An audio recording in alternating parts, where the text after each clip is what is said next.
and welcome to part 2 of our Gaspe motorcycle trip around the peninsula. The previous episode we finished off at the Peninsula Fort near the town of Gaspe, and at this point we're going to keep moving east towards Cap-des-Rosiers.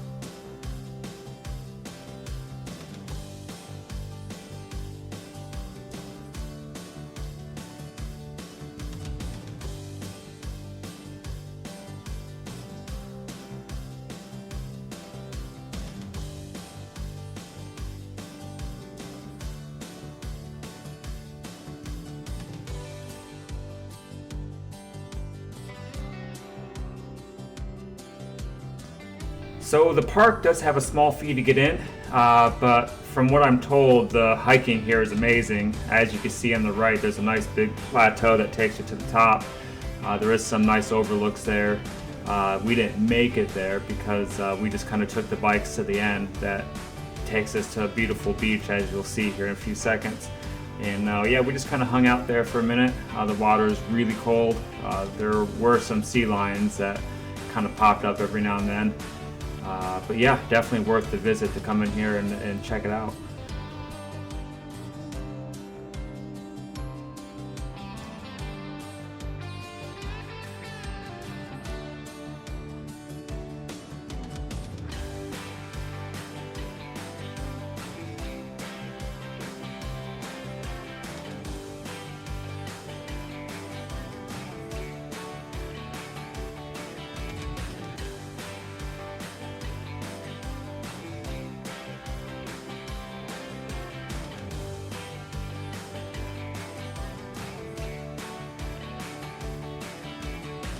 So on our way out from the park, the views are amazing on some of these hills that we come over, and it was just a short distance to our next stop, which was the lighthouse that you could actually see from the beach. This particular day it wasn't open, and I'm not sure if it ever really is open anymore. I don't know if they're doing work on it.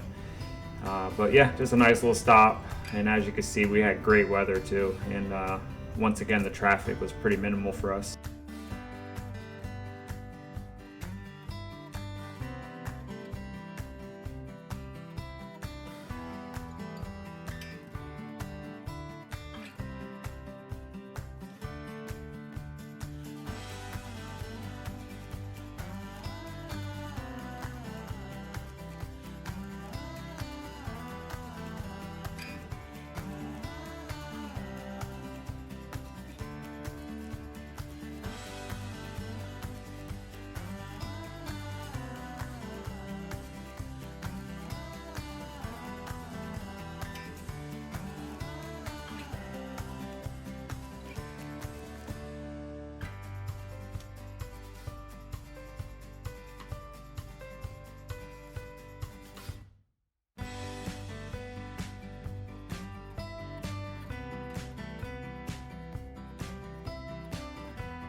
So as we drove through the town of Renard River, we spotted this old shipyard.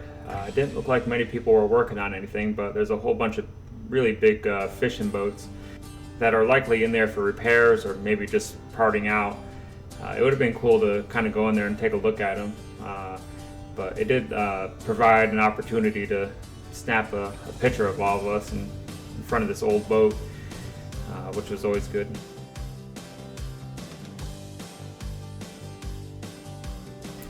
So from here we headed to the next lighthouse, which I'm not going to attempt to pronounce. But we started to experience a little bit of fog coming in, which might be a normal thing for this area when, you know, the St. Lawrence kind of dumps into the ocean. maybe there's a big temperature difference with the water. But to get to this lighthouse, you do have to take a dirt road. As most of you could see, I'm on a larger size touring bike, and the road was in really good shape. I wouldn't worry about it if you're pretty competent on your motorcycle. And the road's not ridiculously long. We're probably on it for maybe 2 miles. But yeah, I wouldn't hesitate to go on it if you want to go check out the lighthouse.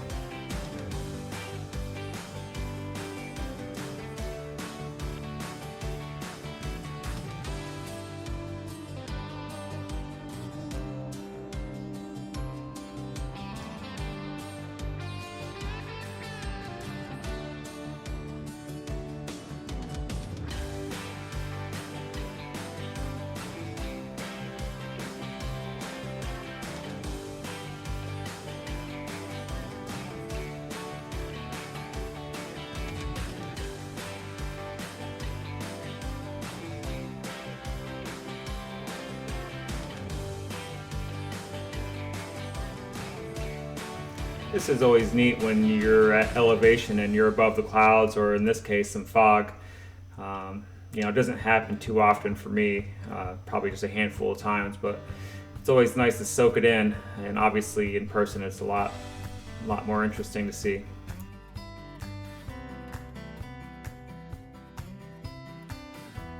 The lighthouse was commissioned, I think, in 1880. And you are able to go inside the exhibit.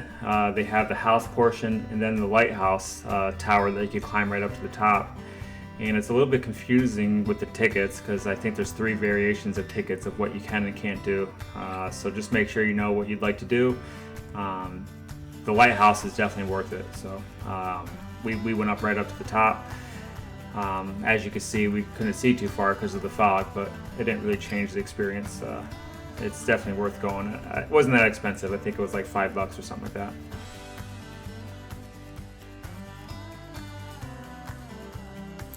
Well, thanks again for joining me on part 2. I included as much as I could with locations in the description if you'd like to visit anything in particular that you saw today.